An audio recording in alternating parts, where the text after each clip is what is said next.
with the sirloin, obviously once again it's entirely up to you how you prepare and cook your sirloin. I'm just going to give you an example of what can be done. So because this is what I would consider the prime cut of the two, I'm actually just going to split it down the center.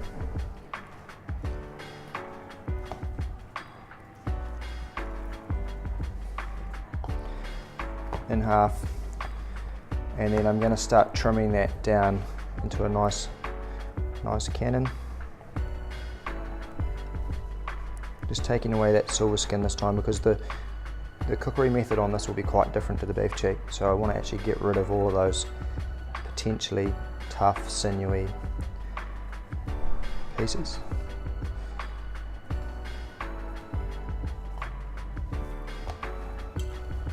And then I'm actually start off, I'm just going to pull that fat cap off the top, because under this fat cap there is really quite a thick piece of sinew that, if it's cooked in the way that I'm going to cook, I'm going to treat this as a steak. So if it's cooked at a high temperature here, because I want to really serve the sirloin medium as my preferred cooking degree for the beef, this is just going to be really tough. It'll be super tough and not that palatable, so I'm going to remove that. So just gently in underneath it, cut through, and then obviously we don't want to cut into the steak too much, so be careful when you're doing this, but I'm just going to come in and with my deboning knife work up to the sinew, so you're getting it nice and clean. You can see on that bottom side there, you're just getting no wastage on that. So, and then depending on in which order that you do your beef, it's totally up to you. I'm not going to give you too many cues, but this stuff here can go potentially into the pressure cooker, so you're not getting waste, and you get all that lovely flavour for that beef cheeks also. So obviously waste is the enemy.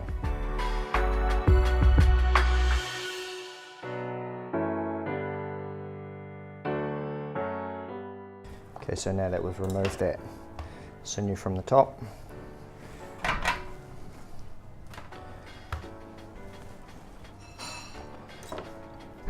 I'm just going to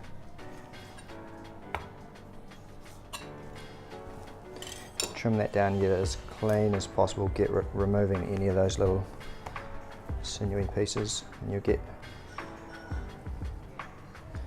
that nice shape. Now when it comes time to cook your sirloin, like I said, it's totally up to you how you prepare and cook it. You know, I'm just going to cook it in the as a steak here, or as in the whole cannon.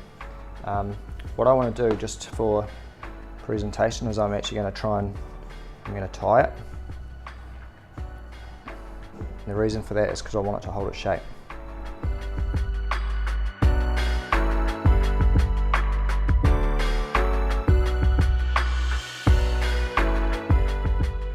Once the knot's tied, it's a bit of a slip knot in the sense that I want it to tighten up on itself.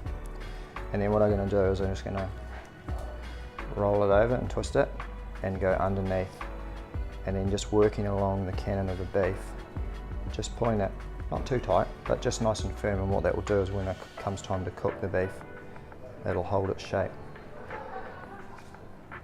And I'm just space it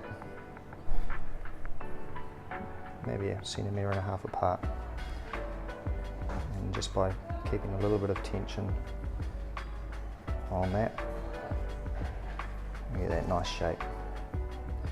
And the reason why I've cut the sirloin in half for me is because obviously people eat with their eyes first, so the presentation on a piece of meat this round as opposed to the whole steak will present slightly nicer. That's my opinion. I'm not telling you how to do your cut. Okay, so once you've worked along the length of the cannon, just cut that off, and then this time what I want to do is I want to go around and tie it off, so to go back underneath nice and firm, and then tie that off. And we'll do that a couple of times just to make sure that it's not going to slip.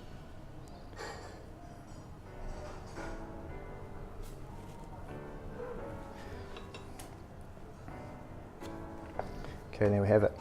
Some nice can of beef.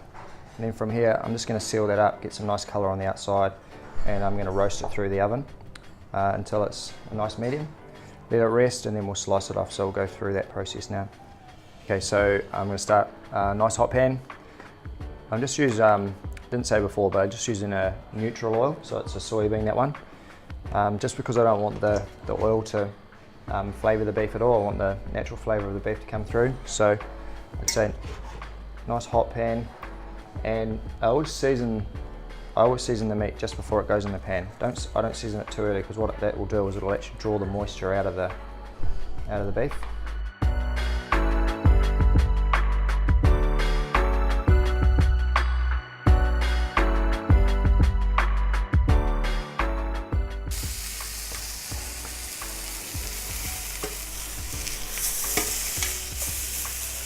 And then as that beef colours up, same thing again, always make sure that you control your cooking process as much as possible. You can see already there's some nice coloration starting to happen on the outside of that meat. I'm sealing those juices in.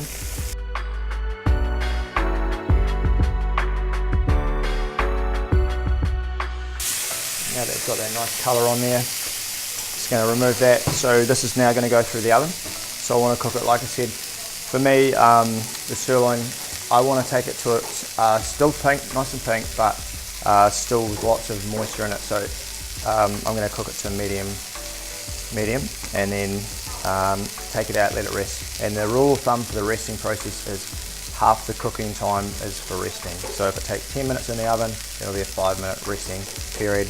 And what that does is it enables the meat to relax. So then you'll get a much more tender mouthfeel. Okay, so the beef sirloin now has been in the oven. I've cooked it through to what I think is medium rare. Medium. What I'm going to do now is, it's really important that we rest that. So I'm going to take it out of the tray, just put it onto a resting rack, and I'm going to cover it to keep that heat in a little.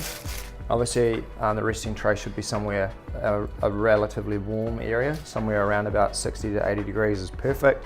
And then that's just going to rest. That was in the oven for 12 minutes for this particular piece.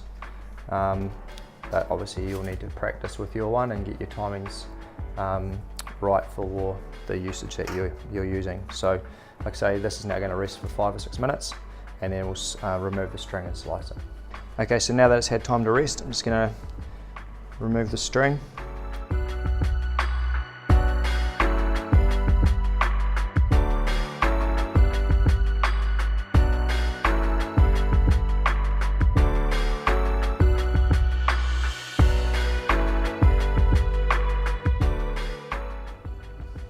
And when you're practicing with the cooking of the meat, once the meat comes out of the oven, it will feel really tight. So now that it's rested, you can see it's already starting to relax. It's had 5 minutes resting now. You can see it's a lot softer.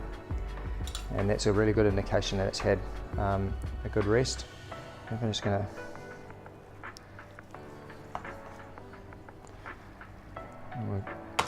slice in. We want that nice, that's a nice medium.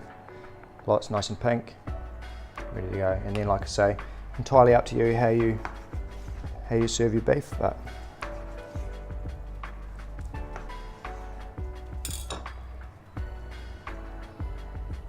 just be cautious though. It will be a little more cooked on the ends. You can see that these ones are really nice and pink and cooked. These ones are just starting to get on the top end of cookery. Still okay, but just bear in mind. So make sure you're well practiced on your dish for the day. Now that I've prepared and presented these two types of beef, hopefully that's helpful for you. Just want to say best of luck for everyone on the day. Make sure you do the hard yards now, get your practices in, practice as much as you can, and yeah, just work on all those techniques and methods. All the very best.